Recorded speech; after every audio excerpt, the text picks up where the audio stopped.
Good morning friends, कैसे हैं आप सभी। मैं नीतू शर्मा स्वागत करती हूं आप सभी का मिशन एमएलटी में। जी हाँ दोस्तों, मिशन एमएलटी जो आपको करवाता है तैयारी जीत की, जहां हम पढ़ते हैं मेडिकल लैब टेक्नीशियन से रिलेटेड सभी टॉपिक्स को। जी हाँ, हम ये एक ऐसा प्लेटफॉर्म है जो आपको हर टॉपिक्स की तैयारी बहुत ही ब्रीफ में, बहुत ही आसान भाषा में करवा रहा है। तो दोस्तों, आज का जो हमारा टॉपिक है वो है प्लेटलेट काउंट्स। ठीक है दोस्तों, आज हम पढ़ेंगे किसके बारे में? प्लेटलेट काउंट्स के बारे में। प्लेटलेट्स क्या होती हैं, प्लेटलेट्स को क्यों काउंट करते हैं, कैसे काउंट करते हैं, कितनी नॉर्मल रेंज होती है, क्या फॉर्मूला लगाया जाता है, वो सब कुछ आज हम पढ़ लेंगे प्लेटलेट काउंट्स के इस टॉपिक में। और हाँ दोस्तों, ये जो लैंग्वेज है ये आपको बहुत ही इजीली समझ में आ जाएगी। हिंदी में समझा रही हूँ, जो बच्चे हिंदी में पढ़ना चाह रहे हैं हिंदी में समझ लें, और टर्म्स इंग्लिश में हैं तो आपको इजीली समझ में आ जाएगा कि मैं क्या बता रही हूँ, किस तरीके से पढ़ाना आपको चाह रही हूँ। तो अपना पेन और रजिस्टर लेकर के शुरू हो जाइए। जी हाँ दोस्तों, सबसे पहले पढ़ लेते हैं कि प्लेटलेट काउंट्स को जानने के लिए करना क्या होता है, क्या करते हैं कि प्लेटलेट्स का काउंट हमें पता चल जाए। देखिए, CBC यानी कि कंप्लीट ब्लड काउंट।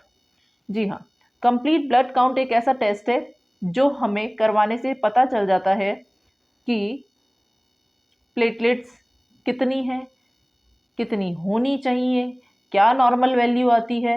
ये सब आपको कंप्लीट ब्लड काउंट का जो टेस्ट है उसको कराने से पता चल जाएगा। ठीक है दोस्तों, अब इस जांच में क्या होता है, शरीर में प्लेटलेट्स की संख्या का पता चलता है। अब प्लेटलेट्स की जांच करें तो प्लेटलेट्स की संख्या का पता चलेगा ना। आगे हम पढ़ लेंगे कि प्लेटलेट्स की जो जांच है वो क्यों करानी जानी चाहिए। कम हो जाती है प्लेटलेट्स तो क्या होता है, ज़्यादा हो जाती है प्लेटलेट्स तो क्या होता है। अब पढ़ लेते हैं कि प्लेटलेट्स क्या हैं। प्लेटलेट्स देखिए, खून में मौजूद छोटी सेल्स यानी कि ब्लड में प्रेजेंट वो स्मॉल सेल्स जो कि ब्लड क्लॉट बनाने में मदद करती हैं। जी हाँ, कि प्लेटलेट्स क्या बनाने में मदद करती है, हमारी ब्लड क्लॉट्स बनाने में मदद करती है। जब भी शरीर में कोई चोट लगती है ना दोस्तों, तो प्लेटलेट्स जो होती है वो खून को बहने से रोकती है। Yes, very important. प्लेटलेट्स क्या करती हैं, ब्लड क्लॉट बनाने में हमारी मदद करती हैं और खून को बहने से रोकती है। ठीक है, अब आगे पढ़ लेते हैं कि प्लेटलेट्स की जो काउंटिंग है वो किस तरीके से की जाती है। ठीक है, सबसे पहले क्या किया जाता है, हमें ब्लड चाहिए। ब्लड सैंपल से ही तो पता लगाएंगे कि प्लेटलेट काउंट्स कितनी है कितनी नहीं है। अब ये जो ब्लड सैंपल है ये आमतौर पर हाथ की नस से लिया जाता है, सिरिंज से लिया जाता है, जो वेन है वेन से लिया जाता है, और ईडीटीए वायल में लिया जाता है। किस में लिया जाता है दोस्तों? ईडीटीए में लिया जाता है।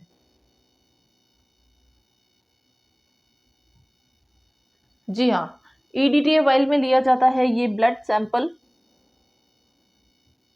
और इस जब ब्लड सैंपल को ऑटोमेटेड एनालाइजर में रन किया जाता है तो सीबीसी में जो सीबीसी टेस्ट होता है उसमें platelet, WBC, RBC, haemoglobin, MCH, MCV, MCSC सारे ही जो पैरामीटर्स है ये हमें पता चल जाते हैं प्लेटलेट्स के साथ साथ। ठीक है, खून को किस में डाला जाता है? ईडीटी वायल में लिया जाता है, उसको ऑटोमेटेड एनालाइजर में रन कराया जाता है जब।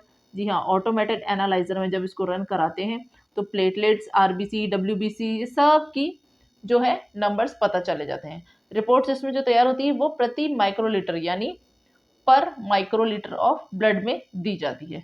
ठीक है दोस्तों, अब नॉर्मल जो प्लेटलेट्स की जो रेंज होती है वो क्या होती है, एक नॉर्मल ह्यूमन बॉडी में प्लेटलेट्स कितनी होनी चाहिए। देखिए, प्लेटलेट्स की संख्या प्रति माइक्रोलीटर यानी कि सामान्य, एक सामान्य अडल्ट में 1,50,000 यानी 1.5 लाख से लेकर के 4.5 लाख तक की जो प्लेटलेट्स है वो नॉर्मल रेंज में काउंट की जाती है। अगर प्लेटलेट्स बॉडी में कम हो जाए तो इसे कहते हैं थ्रोम्बोसाइटोपिनिया। कितने कम हो जाए? अगर 1.5 लाख यानी कि 1.5 लाख से कम हो जाती है, 1.5 लाख से अगर कम हो जाती हैं तो इसे कहते हैं हम थ्रोम्बोसाइटोपिनिया। और अगर अधिक हो जाती है प्लेटलेट्स बॉडी में तो इसे हम कहते हैं थ्रोम्बोसाइटोसिस। कितनी अधिक हो जाती है? अगर 4.5 लाख से ज़्यादा हो गई है। जी हाँ, अगर 4.5 लाख से ज़्यादा हो गई तो इसे कहते हैं हम थ्रोम्बोसाइटोसिस। ठीक है, अब प्लेटलेट्स का जो काउंट्स है वो कब कराना चाहिए, क्यों कराना चाहिए, कित कोई प्रॉब्लम हो जाए क्यों कराएं भाई हम प्लेटलेट्स? भाई इसलिए कराएं। अगर बिना कारण ही रक्तस्राव हो रहा है, यानी कि ब्लीडिंग हो रही है बॉडी में कहीं, अगर बहुत ज़्यादा या बिना किसी कारण के ब्लीडिंग हो रही है, तो हमें प्लेटलेट काउंट्स कराना चाहिए। जब डेंगू हो जाए, मलेरिया हो जाए, या कोई वायरल इन्फेक्शन हो जाए, या कीमोथेरेपी, या बोन मैरो से रिलेटेड अगर कोई आपका ट्रीटमेंट चल रहा है, या ब्लड क्लॉट से रिलेटेड अगर कोई प्रॉब्लम्स चल रही है बॉडी में, ये सारी प्रॉब्लम्स अगर आपको चल रही हैं, तो प्लेटलेट्स का काउंट्स कराना बहुत ज़रूरी हो जाता है। ठीक है। अब प्लेटलेट्स की एक मैंने आपको बता दी भाई ऑटोमेटिक है, ठीक है। एक तो क्या था, ऑटोमेटिक था। दूसरा होएगा मैनुअल। ठीक है। जब मैनुअल होएगा तो हमें किन किन चीज़ों की ज़रूरत पड़ती है। अब ये ऑटोमेटिक तो सर देखिए बहुत ही ईजी है। आपने ईडीटीए वाइल ली, जैसे आपने ईडीटीए वाइल ली, ये अपनी ईडीटीए वाइल हो गई, ठीक है। इसमें ये ब्लड हो गया, ये ऑटोमेटेड एनालाइजर हो गया अपना। ऑटोमेटेड एनालाइजर में आप जैसे ही रन कराओगे, ठीक है, ये ऑटोमेटिक है। ऑटोमेटिक एनालाइजर में आप जैसे ही रन कराओगे इसको, कुछ नहीं, ये सारी की सारी रिपोर्ट्स आपको छाप के दे देगा कि भाई ये लो। पर इसी टेस्ट को अगर हम मैनुअल करते हैं, इसी टेस्ट के अगर मैनुअल पार्ट में अपन जाते हैं, तो मैनुअल कराने के लिए हमें बहुत सारी चीज़ों की ज़रूरत पड़ेगी। किन चीज़ों की ज़रूरत पड़ेगी देख लेते हैं। तो दोस्तों जो मैनुअल काउंटिंग है, मैनुअल काउंटिंग में हमें क्या क्या चाहिए, किन किन चीज़ों की ज़रूरत पड़ती है, ये हम अभी देख लेते हैं। ठीक है। मैनुअल काउंटिंग जो प्लेटलेट काउंटिंग्स की प्रक्रिया है, वो दोस्तों कुछ इस तरीके से है कि हमें सबसे पहले क्या चाहिए, हीमोसाइटोमीटर। जैसा कि हम पढ़ चुके हैं पहले, हीमोसाइटोमीटर डब्ल्यूबीसी आरबीसी सभी के लीजिए। ये आपका हीमोसाइटोमीटर है, जिसे हम न्यूबार चैम्बर भी कहते हैं। यहाँ पर इसको चार्ज किया जाता है इस जगह से, ये इसके ऊपर कवर स्लिप लगाई जाती है। ये कवर स्लिप चाहिए, माइक्रोस्कोप चाहिए, न्यूबार चैम्बर चाहिए। ये रहा न्यूबार चैम्बर, हीमोसाइटोमीटर जिसे कहते हैं। पिपेट या माइक्रो पिपेट, जी हाँ, इस प्लेटलेट काउंटिंग के लिए सेम वही पिपेट काम में आएगी जो हम आरबीसी काउंटिंग में ले रहे थे। ठीक है। प्लेटलेट्स का डाइल्यूटिंग फ्लूइड, जी हाँ, इसको रीस एकर फ्लूइड्स 1% अमोनियम ऑक्साइड, इसको मैं बता देती हूँ आपको इसके अंदर क्या क्या होता है। इसमें और जो भी चीज़ें होती है वो मैं अभी आपको सारी ब्रीफ कर दूंगी। ठीक है। और ईडीटीए ब्लड यानी कि एंटीकोगुलेंट, जी हाँ, जो ब्लड जमता नहीं है। ईडीटीए वाइल में ब्लड जमता नहीं है क्योंकि उसमें क्या होता है, ईडीटीए स्प्रेड होता है। ठीक है। नेक्स्ट देख लेते हैं प्लेटलेट डाइल्यूटिंग फ्लूइड, जो मैंने आपको बताया ना अभी। प्लेटलेट डाइल्यूटिंग फ्लूइड किससे बना होता है, देखिए, सोडियम साइट्रेट चाहिए 3.8 ग्राम, ब्रिलियंट क्रिसल ब्लू चाहिए 0.05 ग्राम, न्यूट्रल फॉर्मुलन चाहिए 0.65 ml, और डिस्टिल वाटर चाहिए अपन को 100 ml। जी हाँ, ये किसका फॉर्मूला है, ये है डाइल्यूटिंग फ्लूइड का। किसके लिए, प्लेटलेट्स की डाइल्यूटिंग के लिए। ठीक है।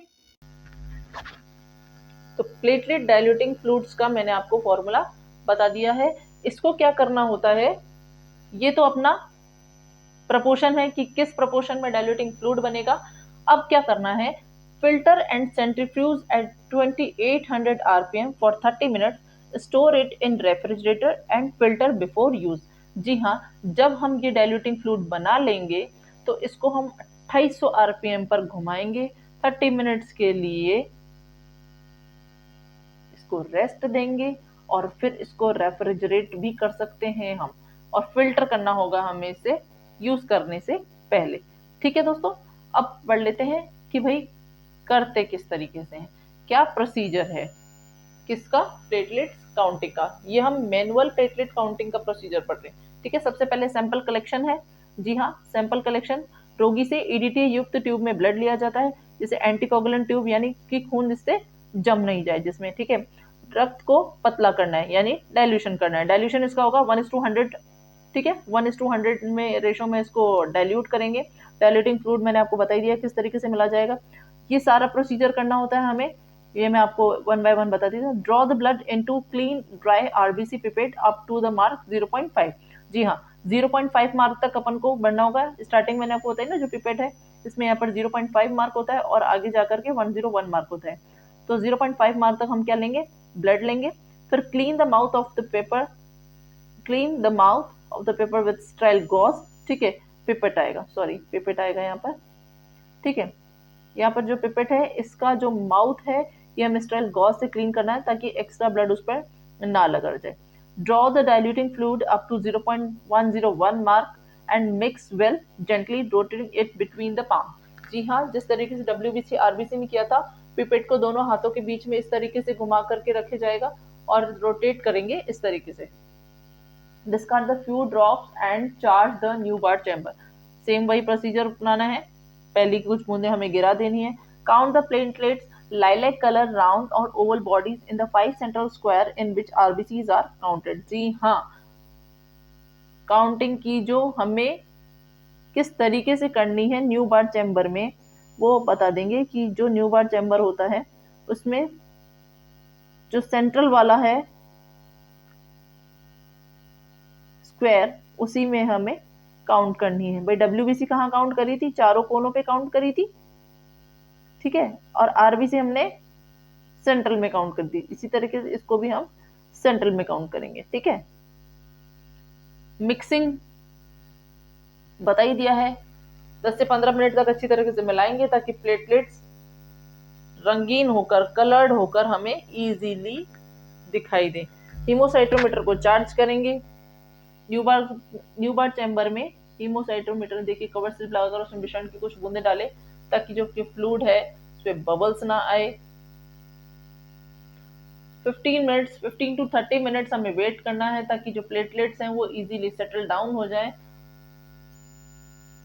माइक्रोस्कोप में देखना है। माइक्रोस्कोप में कैसे देखना है? देखिए 40x and 100x oil immersion के साथ सेट करना होगा हमें इसे। लार्ज स्क्वायर में ही प्लेटलेट्स को काउंट करना होगा, ठीक है दोस्तों। कैलकुलेशन देख लीजिए एक बार, किस तरीके से कैलकुलेट किए जाएंगे प्लेटलेट्स की जो काउंटिंग है वो किस तरीके से कैलकुलेट की जाती है, ये देख लीजिए। पर क्यूबिक एमिंग में पढ़ेंगे नंबर ऑफ सेल्स, यानी कि नंबर ऑफ सेल्स, जो भी यहाँ पे हम नंबर ऑफ सेल्स दिखती है कि भाई यहाँ पर कितनी कितनी सेल्स है। जो 9 स्क्वायर्स होते हैं न्यू बार चैम्बर के, उसका सेंट्रल वाला स्क्वायर है ये, ठीक है। इस सेंट्रल स्क्वायर में हम काउंटिंग करेंगे, ठीक है। ये वाला काउंटिंग, ये वाला पार्ट है, ठीक है। ये अंदर फिर से 16 में होता है, आपको बताया होगा ना, पहले वाला में बताया था कि ये फिर 16 भागों में बटा होता है। तो अपन क्या करेंगे, अब इसमें काउंटिंग किस तरीके से करते हैं वो देख लेते हैं। नंबर ऑफ सेल्स काउंटेड, जी हाँ, number of cells counted into dilution upon area counted into depth, ठीक है। तो इस फॉर्मूले में जब इसको रखेंगे कि जब नंबर ऑफ प्लेटलेट्स काउंट की, भाई हमने गिन ली, ठीक है, कि यहाँ पर मान लीजिए 150 आ रही है, तो 150 को अपन फॉर्मूले में यहाँ रख लेंगे, ये 150, ठीक है, इनटू 200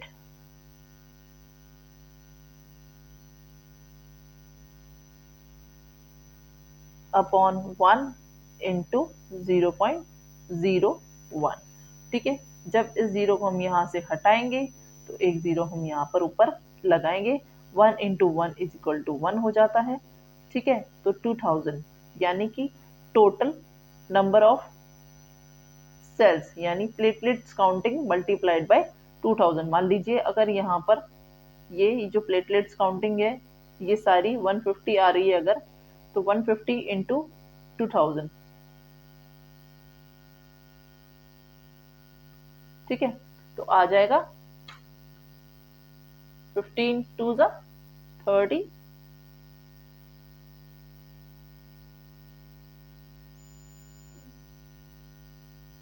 यानी कि 3 लाख प्लेटलेट्स जो है इसमें काउंट हो जाएंगी। अगर आपको इसको और अच्छे से समझना है तो एक बार और देख लेते हैं, ठीक है। काउंटिंग ही बहुत इंपॉर्टेंट होती है। नंबर दोस्तों देख लीजिए, अगर यहाँ पर अपनी सेल्स काउंटेड 100 आती है तो 100 मल्टीप्लाइड बाय 200 डिवाइडेड बाय 1। जी हाँ, 1 जो है ये एरिया काउंटेड है क्योंकि हमने सेंट्रल लार्ज स्क्वायर में काउंट किया है, और डेप्थ है इसकी 0.01। तो जब यहाँ से पॉइंट हटाएंगे तो ऊपर 0 लगाएंगे, 1 into 1 equals to 1, 100 multiplied by 2000, 2000 upon 1, ठीक है। तो यानी इसकी वैल्यू 0 हो जाती है। इसको जब हम सॉल्व करेंगे तो हमारा आ जाएगा 2 लाख,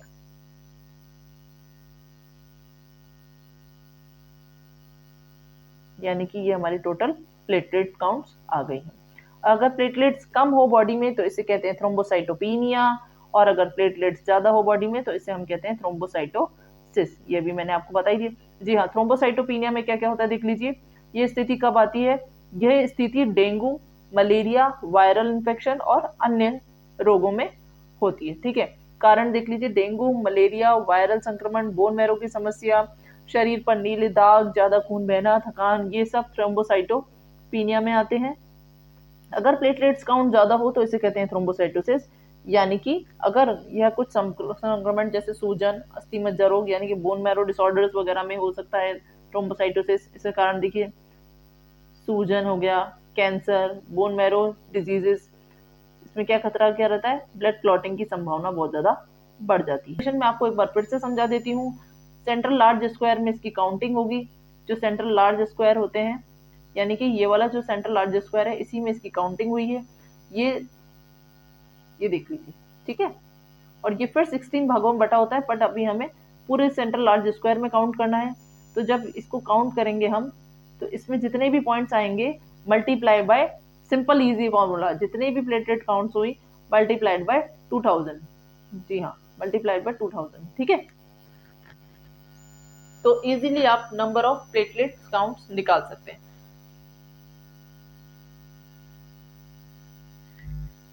अगर आपको वीडियो पसंद आया तो चैनल को लाइक, शेयर एंड सब्सक्राइब करना ना भूलें और बेल आइकन को प्रेस कर दें ताकि नेक्स्ट जो भी वीडियो आएगी वो सीधे आपके पास पहुंच जाएगी। थैंक यू दोस्तों।